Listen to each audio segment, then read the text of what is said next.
News next top ನ್ಯೂಸ್ಗೆ ಸ್ವಾಗತ. ನಾನು ಜೋಬಿನ್ ಅಮಾಸೆ ಬೈಲು. ಟಾಪ್ ನ್ಯೂಸ್ ನೋಡೋಣ. ಅದಕ್ಕೂ ಮುನ್ನ ಈ ಕ್ಷಣದ ಹೆಡ್ಲೈನ್ಸ್.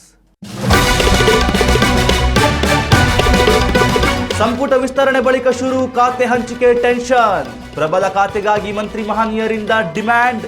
ಇತ್ತ ಶಾಸಕರ ರಾಜೀನಾಮೆ ಬೆದರಿಕೆಗೆ CM don't care.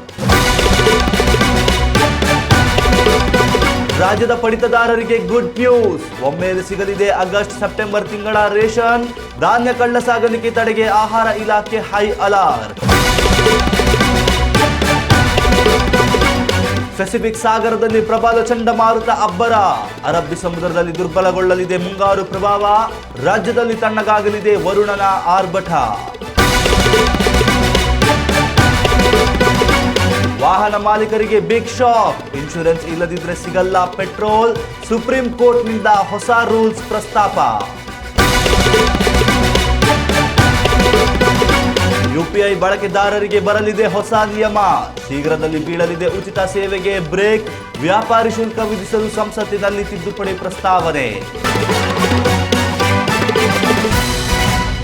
CM DK Shivakumar ಸಂಪುಟವು ಹಲವು ಗೊಂದಲಗಳ ನಡುವೆಯೇ ವಿಸ್ತರಣೆಗೊಂಡಿದೆ. ಸಚಿವ ಸ್ಥಾನದ ಆಕಾಂಕ್ಷಿ ಹೊಂದಿರುವ ಶಾಸಕರ ಬಂಡಾಯ ಒಂದೆಡೆಯಾದರೆ, ಇತ್ತ ನೂತನ ಸಚಿವರಿಗೆ ಯಾವ ಖಾತೆ ಹಂಚಿಕೆ ಮಾಡಬೇಕು ಎಂಬ ಹೊಸ ತಲೆನೋವು ಕೂಡ ಶುರುವಾಗಿದೆ.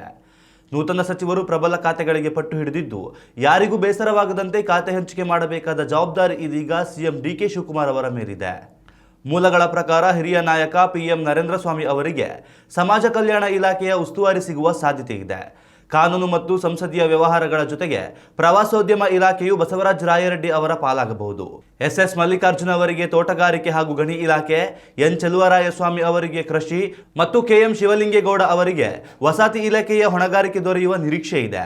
ಮಾಜಿ ಉಪಮುಖ್ಯಮಂತ್ರಿ ಲಕ್ಷ್ಮಣ ಸವದಿ ಅವರಿಗೆ ಸಹಕಾರ ಮತ್ತು ಸಕ್ಕರೆ ಇಲಾಖೆಯನ್ನು ನೀಡಬಹುದು ಎಂದು ಅಂದಾಜಿಸಲಾಗಿದೆ. ಶಿಕ್ಷಣ ಕ್ಷೇತ್ರದಲ್ಲಿ ಮಧು ಬಂಗಾರಪ್ಪ ಅವರು ಪ್ರಾಥಮಿಕ ಹಾಗೂ ಪ್ರೌಢ ಶಿಕ್ಷಣ ಮತ್ತು ರಿಜ್ವಾನ್ ಅರ್ಷದ್ ಅವರು ಉನ್ನತ ಶಿಕ್ಷಣ ಇಲಾಖೆಯನ್ನು ಮುನ್ನಡೆಸುವ ಸಾಧ್ಯತೆ ಇದೆ. ಜಮೀರ್ ಅಹಮದ್ ಖಾನ್ ಅವರಿಗೆ ವಕ್ಫ್, ಹಜ್ ಮತ್ತು ಅಲ್ಪಸಂಖ್ಯಾತರ ಕಲ್ಯಾಣ ಇಲಾಖೆಯ ಜವಾಬ್ದಾರಿ ಮುಂದುವರಿಯಬಹುದು. ಪೌರಾಡಳಿತ ಇಲಾಖೆಯನ್ನ ಕೆಎನ್ ಬಸವಂತಪ್ಪ ಹಾಗೂ ಕೈಮಗ್ಗ ಜವಳಿ ಇಲಾಖೆಯನ್ನ ವಿಜಯಾನಂದ ಕಾಶಪ್ಪನವರು ವಹಿಸಿಕೊಳ್ಳಬಹುದು. ಸಣ್ಣ ಕೈಗಾರಿಕೆಗಳ ಹೊಣೆ ಅಜಯ್ ಸಿಂಗ್ ಅವರಿಗೆ ಹಾಗೂ ಅಬಕಾರಿ ಇಲಾಖೆಯ ಜವಾಬ್ದಾರಿ ರುದ್ರಪ್ಪ ಲಮಾಣಿ ಅವರಿಗೆ ಸಿಗುವ ಸಾಧ್ಯತೆಗಳಿವೆ. ಎಚ್.ಸಿ. ಬಾಲಕೃಷ್ಣ ಅವರಿಗೆ ಅರಣ್ಯ ಮತ್ತು ಪರಿಸರ, ಪುಟ್ಟರಂಗಶೆಟ್ಟಿ ಅವರಿಗೆ ಪಶುಸಂಗೋಪನೆ ಮತ್ತು ಬಿ. ನಾಗೇಂದ್ರ ಅವರಿಗೆ ಮೀನುಗಾರಿಕೆ ಹಾಗೂ ಬಂದರು ಇಲಾಖೆಗಳನ್ನು ಹಂಚಿಕೆ ಮಾಡಬಹುದು. ಕಾರ್ಮಿಕ ಇಲಾಖೆಯು ಸಂತೋಷ್ ಎಸ್ ಲಾಡ್ ಅವರ ಹೆಗಲೇ ಇರಲಿದ್ದು, ಶಿವರಾಜ್ ತಂಗಡಗಿ ಅವರು ಹಿಂದುಳಿದ ವರ್ಗಗಳ ಕಲ್ಯಾಣ ಮತ್ತು ಕನ್ನಡ ಮತ್ತು ಸಂಸ್ಕೃತಿ ಇಲಾಖೆಯನ್ನು ನಿರ್ವಹಿಸಬಹುದು. ಟಿ. ರಘುಮೂರ್ತಿ ಅವರಿಗೆ ಪರಿಶಿಷ್ಟ ವರ್ಗಗಳ ಕಲ್ಯಾಣ ಇಲಾಖೆ ಸಿಗುವ ಸಂಭವವಿದೆ.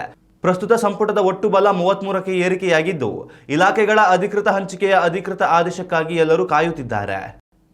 ರಾಜ್ಯದಾದ್ಯಂತ ಇರುವ ಪಡಿತರ ಚೀಟಿದಾರರಿಗೆ ಆಹಾರ ಮತ್ತು ನಾಗರಿಕ ಸರಬರಾಜು ಇಲಾಖೆಯು ಅತ್ಯಂತ ಪ್ರಮುಖವಾದ ಶುಭ ಸುದ್ದಿಯನ್ನು ನೀಡಿದೆ.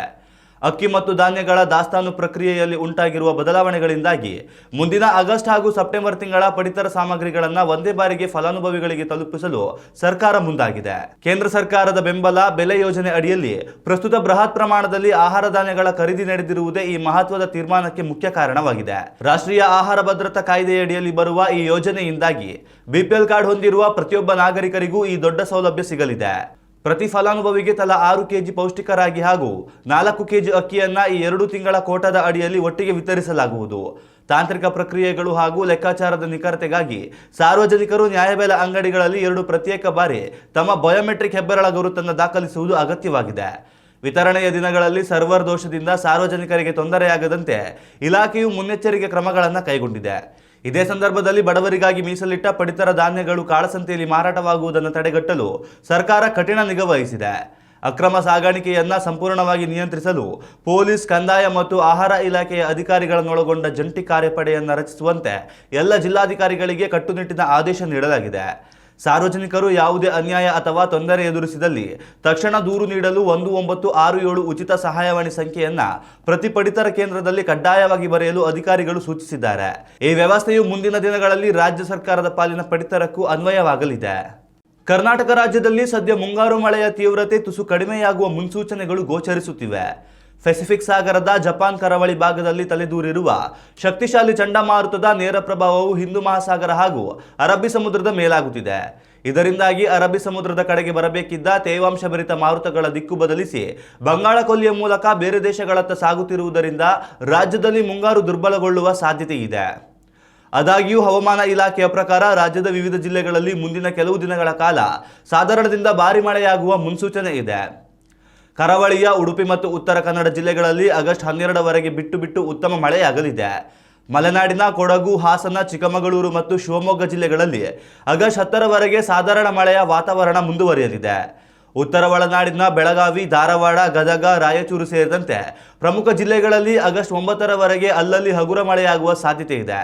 ಬೆಂಗಳೂರು, ಮೈಸೂರು ಸೇರಿದಂತೆ ದಕ್ಷಿಣ ಒಳನಾಡಿನ ಭಾಗಗಳಲ್ಲಿ ಮುಂದಿನ 10 ದಿನಗಳ ಕಾಲ ಗುಡುಗು ಸಹಿತ ಮಳೆಯಾಗುವ ನಿರೀಕ್ಷೆ ಇದೆ. ಮುಖ್ಯವಾಗಿ ಆಗಸ್ಟ್ 6ರಿಂದ 9ರ ಅವಧಿಯಲ್ಲಿ ಕರಾವಳಿ ಭಾಗದಲ್ಲಿ ವರುಣನ ಅಬ್ಬರ ಹೆಚ್ಚಾಗಲಿದ್ದು ಸಮುದ್ರದ ಅಲೆಗಳ ತೀವ್ರತೆ ಹೆಚ್ಚಿರಲಿದೆ. ಈ ಕಾರಣದಿಂದಾಗಿ ಮೀನುಗಾರರು ಸಮುದ್ರಕ್ಕೆ ಇಳಿಯದಂತೆ ಕಟ್ಟುನಿಟ್ಟಿನ ಸೂಚನೆ ನೀಡಲಾಗಿದೆ. ಸಾರ್ವಜನಿಕರು ಸಿಡಿಲು ಮತ್ತು ತೀವ್ರ ಗಾಳಿಯ ಸಮಯದಲ್ಲಿ ಮರಗಳ ಕೆಳಗೆ ಆಶ್ರಯ ಪಡೆದೇ ಸುರಕ್ಷಿತ ಸ್ಥಳಗಳಲ್ಲಿ ಇರುವಂತೆ ಇಲಾಖೆಯು ಎಚ್ಚರಿಸಿದೆ. ಉತ್ತಮ ಸಂಸ್ಕಾರಯುತ ಶಿಕ್ಷಣದೊಂದಿಗೆ VSS English medium CBSE school Udupi Muddur.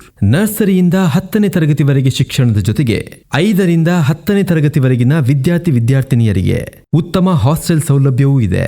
ನಿಮ್ಮ ಮಕ್ಕಳ ಪ್ರವೇಶಾತಿಗಾಗಿ ಈ ಸಂಖ್ಯೆಗೆ ಕರೆ ಮಾಡಿ.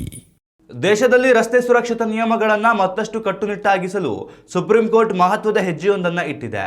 ಚಾಲ್ತಿಯಲ್ಲಿರುವ ವಿಮೆ ಹೊಂದಿರದ ವಾಹನಗಳಿಗೆ ದೇಶದ ಯಾವುದೇ ಪೆಟ್ರೋಲ್ ಬಂಕ್ಗಳಲ್ಲಿ ಇಂಧನ ನೀಡದಂತೆ ತಡೆಯುವ ಹೊಸ ನಿಯಮವನ್ನು ಜಾರಿಗೆ ತರಲು ನ್ಯಾಯಾಲಯವು ಕೇಂದ್ರ ರಸ್ತೆ ಸಾರಿಗೆ ಸಚಿವಾಲಯ ಹಾಗೂ ವಿಮಾ ನಿಯಂತ್ರಣ ಪ್ರಾಧಿಕಾರಕ್ಕೆ ಪ್ರಸ್ತಾವನೆ ಸಲ್ಲಿಸಿದೆ. ಈ ಯೋಜನೆಯ ಪ್ರಕಾರ ಭವಿಷ್ಯದಲ್ಲಿ ವಾಹನಗಳಿಗೆ ಪೆಟ್ರೋಲ್ ಅಥವಾ ಡೀಸೆಲ್ ತುಂಬಿಸುವ ಮುನ್ನ ಬಂಕ್ಗಳಲ್ಲಿ ಇನ್ಶೂರೆನ್ಸ್ ಸ್ಟೇಟಸ್ ಪರಿಶೀಲನೆ ಕಡ್ಡಾಯವಾಗುವ ಸಾಧ್ಯತೆ ಇದೆ. ಆರಂಭಿಕ ಹಂತದಲ್ಲಿ ಪ್ರಾಯೋಗಿಕವಾಗಿ ಜಾರಿಗೆ ಬರಲಿರುವ ಈ ಡಿಜಿಟಲ್ ವ್ಯವಸ್ಥೆಯು ವಿಮೆ ಇಲ್ಲದ ವಾಹನಗಳನ್ನು ರಸ್ತೆಗಿಳಿಯದಂತೆ ನಿಯಂತ್ರಿಸುವ ಮುಖ್ಯ ಉದ್ದೇಶ ಹೊಂದಿದೆ. ಹೆದ್ದಾರಿಗಳಲ್ಲಿ ಅಳವಡಿಸಲಾಗಿರುವ ಆಟೋಮ್ಯಾಟಿಕ್ ನಂಬರ್ ಪ್ಲೇಟ್ ರೆಕಾಗ್ನಿಷನ್ ಕ್ಯಾಮೆರಾಗಳನ್ನು ಸರ್ಕಾರದ ವಾಹನ ಮತ್ತು ವಿಮಾ ಡೇಟಾಬೇಸ್ ಪೋರ್ಟಲ್ಗಳಿಗೆ ನೇರವಾಗಿ ಲಿಂಕ್ ಮಾಡಲಾಗುತ್ತದೆ. ಇದರಿಂದಾಗಿ ಇನ್ಶೂರೆನ್ಸ್ ಅವಧಿ ಮುಗಿದ ವಾಹನಗಳು ರಸ್ತೆಯಲ್ಲಿ ಸಂಚರಿಸಿದರೆ ಸ್ವಯಂಚಾಲಿತವಾಗಿ ಆನ್ಲೈನ್ ಮೂಲಕ ಈ ಚಲನ್ ದಂಡ ಸೃಷ್ಟಿಯಾಗಲಿದೆ. ಪೊಲೀಸರಿಗೂ ಸಹ ದಾಖಲೆಗಳನ್ನು ಭೌತಿಕವಾಗಿ ಪರಿಶೀಲಿಸುವ ಅಗತ್ಯವಿಲ್ಲದೆ ವಿಶೇಷ ಮೊಬೈಲ್ ಆ್ಯಪ್ಗಳ ಮೂಲಕ ತಕ್ಷಣವೇ ವಾಹನದ ವಿಮೆ ಸ್ಥಿತಿಯನ್ನು ಪತ್ತೆ ಹಚ್ಚಲು ಹ್ಯಾಂಡ್ ಹೆಲ್ಡ್ ಸಾಧನಗಳನ್ನು ನೀಡಲಾಗುತ್ತಿದೆ. ಇದರೊಂದಿಗೆ ಹೊಸ ವಾಹನ ಖರೀದಿದಾರರಿಗೂ ಮಹತ್ವದ ಬದಲಾವಣೆಯನ್ನು ತರಲಾಗುತ್ತಿದ್ದು, ಕಾರುಗಳು ಕಡ್ಡಾಯ ಥರ್ಡ್ ಪಾರ್ಟಿ ವಿಮೆ ಅವಧಿಯನ್ನು 3ರಿಂದ 4 ವರ್ಷಗಳಿಗೆ ಹಾಗೂ ದ್ವಿಚಕ್ರ ವಾಹನಗಳಿಗೆ ವಿಮೆಯನ್ನು 5ರಿಂದ 6 ವರ್ಷಗಳಿಗೆ ಹೆಚ್ಚಿಸಲು ಪ್ರಸ್ತಾಪಿಸಲಾಗಿದೆ. ಸದ್ಯಕ್ಕೆ ಇದು ಪ್ರಾಥಮಿಕ ಹಂತದ ಪ್ರಸ್ತಾವನೆಯಾಗಿದ್ದು, ಸಾಮಾನ್ಯ ಸಾರ್ವಜನಿಕರಿಗೆ ಹಾಗೂ ಪೆಟ್ರೋಲ್ ಬಂಕ್ ಮಾಲೀಕರ ದೈನಂದಿನ ವ್ಯಾಪಾರಕ್ಕೆ ಯಾವುದೇ ರೀತಿಯ ಅನಾನುಕೂಲ ಉಂಟಾಗದಂತೆ ತಾಂತ್ರಿಕವಾಗಿ ಇದನ್ನು ಹೇಗೆ ಜಾರಿಗೊಳಿಸಬೇಕು ಎಂಬುದರ ಕುರಿತು ತಜ್ಞರು ಸುದೀರ್ಘ ಪರಿಶೀಲನೆ ನಡೆಸುತ್ತಿದ್ದಾರೆ. ಭಾರತದಲ್ಲಿ ಅತ್ಯಂತ ಜನಪ್ರಿಯವಾಗಿರುವ ಉಚಿತ ಯುಪಿಐ ಪಾವತಿ ವ್ಯವಸ್ಥೆಯು ಮುಂಬರುವ ದಿನಗಳಲ್ಲಿ ಪ್ರಮುಖ ನೀತಿ ಬದಲಾವಣೆಗೆ ಸಾಕ್ಷಿಯಾಗುವ ಲಕ್ಷಣಗಳು ಕಾಣಿಸುತ್ತಿವೆ. ನಿರ್ದಿಷ್ಟ ಯುಪಿಐ ವಹಿವಾಟುಗಳ ಮೇಲೆ ವ್ಯಾಪಾರಿ ಶುಲ್ಕ ಅಥವಾ ಮರ್ಚೆಂಟ್ ಡಿಸ್ಕೌಂಟ್ ರೇಟ್ ವಿಧಿಸಲು ಅನುವಾಗುವಂತೆ ಪಾವತಿ ಮತ್ತು ಇತ್ಯರ್ಥ ಕಾಯ್ದೆಗೆ ತಿದ್ದುಪಡಿ ತರಲು ಕೇಂದ್ರ ಸರ್ಕಾರ ಸಂಸತ್ತಿನಲ್ಲಿ ಪ್ರಸ್ತಾವನೆ ಸಲ್ಲಿಸಿದೆ. ಆದರೆ ಈ ನಿಯಮ ತಕ್ಷಣವೇ ಜಾರಿಗೆ ಬರುತ್ತಿಲ್ಲ. ಭವಿಷ್ಯದಲ್ಲಿ ಅಗತ್ಯ ಬಿದ್ದಾಗ ಶುಲ್ಕ ವಿಧಿಸಲು ಸರ್ಕಾರಕ್ಕೆ ಕಾನೂನಾತ್ಮಕ ಹಕ್ಕು ನೀಡುವುದು ಈ ತಿದ್ದುಪಡಿಯ ಮುಖ್ಯ ಉದ್ದೇಶವಾಗಿದೆ. ಪರಿಶೀಲನೆಯಲ್ಲಿರುವ ಹೊಸ ಪ್ರಸ್ತಾವನೆಯ ಪ್ರಕಾರ ವಾರ್ಷಿಕ 1.5 ಕೋಟಿ ರೂಪಾಯಿಗಳಿಗಿಂತ ಹೆಚ್ಚಿನ ವ್ಯವಹಾರ ನಡೆಸುವ ದೊಡ್ಡ ವ್ಯಾಪಾರಿಗಳಿಗೆ ಮಾತ್ರ ಶೇಕಡಾ 0.3ರಿಂದ 0.5ರಷ್ಟು ಎಂಡಿಆರ್ ಶುಲ್ಕವನ್ನು ವಿಧಿಸುವ ಸಾಧ್ಯತೆ ಇದೆ. ಇದರಿಂದಾಗಿ ಸಾಮಾನ್ಯ ಗ್ರಾಹಕರು, ಸಣ್ಣ ಅಂಗಡಿಕಾರರು ಹಾಗೂ ಬೀದಿ ಬದಿ ವ್ಯಾಪಾರಿಗಳಿಗೆ ಯಾವುದೇ ತೊಂದರೆಯಾಗುವುದಿಲ್ಲ ಮತ್ತು ಅವರಿಗೆ ಯುಪಿಐ ಸೇವೆ ಸಂಪೂರ್ಣ ಉಚಿತವಾಗಿಯೇ ಮುಂದುವರಿಯಲಿದೆ. ಪ್ರಸ್ತುತ ಫೋನ್ ಪೇ, ಗೂಗಲ್ ಪೇ ನಂತಹ ಸಂಸ್ಥೆಗಳಿಗೆ ಯುಪಿಐ ವತಿಯಿಂದ ನೇರ ಆದಾಯವಿಲ್ಲದ ಕಾರಣ ತಂತ್ರಜ್ಞಾನದ ಅಭಿವೃದ್ಧಿಗೆ ಸವಾಲಾಗಿತ್ತು. ಹೊಸ ನಿಯಮ ಜಾರಿಯಾದರೆ ಈ ಪಾವತಿ ಸೇವಾ ಕಂಪನಿಗಳಿಗೆ ವಾರ್ಷಿಕ ಸುಮಾರು 5,000ದಿಂದ 10,000 ಕೋಟಿ ರೂಪಾಯಿಗಳವರೆಗಿನ ಹೆಚ್ಚುವರಿ ಆದಾಯ ಲಭಿಸುವ ನಿರೀಕ್ಷೆ ಇದೆ. ಕಳೆದ ಜುಲೈ ತಿಂಗಳೊಂದರಲ್ಲೇ ಯುಪಿಐ ಮೂಲಕ ಬರೋಬ್ಬರಿ 2,360 ಕೋಟಿ ವಹಿವಾಟುಗಳು ನಡೆದಿದ್ದು ಒಟ್ಟು 29.9 ಲಕ್ಷ ಕೋಟಿ ರೂಪಾಯಿ ಚಲಾವಣೆಯಾಗಿದೆ. ಇದರಲ್ಲಿ 2,000 ರೂಪಾಯಿಗಳಿಗಿಂತ ಹೆಚ್ಚಿನ ಮೌಲ್ಯದ ವಹಿವಾಟುಗಳ ಪಾಲು ಶೇಕಡಾ 67ರಷ್ಟಿರುವುದು ಈ ಹಂತದಲ್ಲಿ ಶುಲ್ಕ ವಿಧಿಸಲು ಆಲೋಚಿಸಲಾಗುತ್ತಿದೆ.